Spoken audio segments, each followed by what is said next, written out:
موجودہ جنگوں کا مقصد مسلمانوں کو دنیا سے ختم کرنا تھا۔ باقی اسلامی ممالک اکثر تباہ ہو چکے ہیں، اور یہی صدا گونج رہی تھی کہ پہلے ایران کی باری ہے، پھر پاکستان کی باری ہے، کیونکہ یہ دو بڑی طاقتیں دشمن کی آنکھ کا کانٹا تھی۔ ایران مسلسل ڈٹا ہوا تھا کفر کے مقابلے میں، اور پاکستان ایٹمی طاقت ہونے کی وجہ سے دشمن کو گوارا نہیں۔ تو اس لیے یہ دنیا میں ایک امپریشن تھا کہ اب ایران کی باری ہے، پھر پاکستان کی باری ہے۔ تو ہونا تو ایسا تھا، مگر انڈین مودی نے جو جلد بازی کی، جو اس کا غرور تھا کہ پاکستان کو وہ تباہ کر دے گا، ختم کر دے گا، صفحہ ہستی سے مٹا دے گا، اس نے جلد بازی میں اٹیک کیا۔ اور پاکستان نے جس طرح تحمل اور پالیسی کے ساتھ جنگ لڑی، اور اس میں پھر اللہ کی مدد آئی اور فتح مبین نصیب ہوئی، اس میں ہم اگر غور سے دیکھیں تو سب سے بڑا کمال وہ ٹیکنالوجی کا ہے۔ پھر اس کے بعد جو ایران کی جنگ ہوئی، ایران کی جنگ شروع کی اسرائیل نے، اور اگر ایران خدا نہ خواستہ اس میں تباہ ہو جاتا تو پھر پاکستان کی باری یقینی تھی۔ لیکن ایران نے یہ جنگ جیتی، اسرائیل سے بھی جیتی، امریکہ سے بھی جیتی۔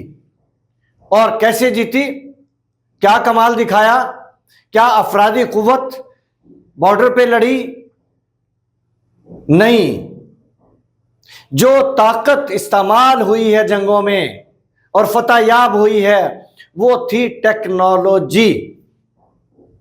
اور یہ ٹیکنالوجی کچھ ایران اور پاکستان کے پاس ہے، مگر اس میں زیادہ کردار چائنا کا ہے۔ چائنا اس وقت ٹیکنالوجی میں تقریباً سب سے آگے نکل گیا ہے۔ اب ہمارے لیے لیسن یہ ہے کہ اگر مسلمانوں نے دنیا میں جینا ہے تو ایک ہی راز ہے، جینا ہے دنیا میں اگر، راز بقا ہے علم و ہنر۔ طاقت کا راز علم و ہنر ہے، اور طاقت کے بغیر بقا نہیں ہے۔ اور یہی راز تھا جب پوری دنیا پہ مسلط تھا یورپ، تو اقبال رحمۃ اللہ علیہ نے فرمایا، قوت افرنگ از علم و فنست، از ہمیں آتش چراغش روشنست۔ آج بھی طاقت کا راز وہی ہے۔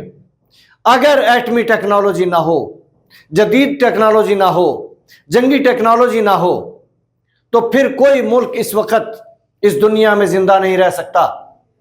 تو آج مسلمانوں کے لیے لازمی ہے کہ ٹیکنالوجی کی طرف آئیں، اور اس کے لیے تعلیم ضروری ہے۔ اور تعلیم کے لیے اللہ نے مسلمانوں کو قرآن میں فرما دیا، اقرا، سب سے پہلا سبق۔ اور اللہ کے محبوب صلی اللہ علیہ وسلم نے فرما دیا، حکم دیا، اس سے بڑھ کر کوئی حکم نہیں ہے، نماز روزے کا حکم بھی اس سے بڑھ کر نہیں ہے۔ علم حاصل کرنا ہر مسلمان مرد عورت پر فرض ہے، جس میں نہ کوئی چھٹی ہے، نہ کوئی بہانہ ہے۔ ماں کی گود سے قبر کی گود تک، مہد سے لحد تک، خاتوں میں چین جانا پڑے، ہر طرح کی تکلیف اٹھا کے یہ کام کرنا ہے۔ نماز میں چھٹی مل جاتی ہے، قصر بھی ہو جاتی ہے، روزے میں بھی رخصت مل جاتی ہے، مگر تعلیم میں کوئی چھٹی نہیں ہے۔ یہ اللہ کے محبوب صلی اللہ علیہ وسلم کا حکم ہے امت کے لیے، اور اگر یہ حکم پورا کیا ہوتا تو آج دنیا کی سپر پاور مسلمان ہی ہوتے۔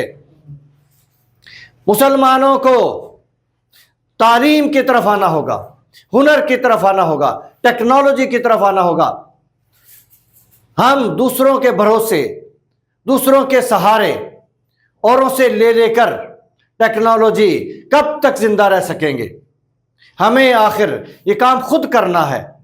اور آج مسلمانوں کو، پوری دنیا کے مسلمانوں کو دو سبق یاد کر لینے چاہیے۔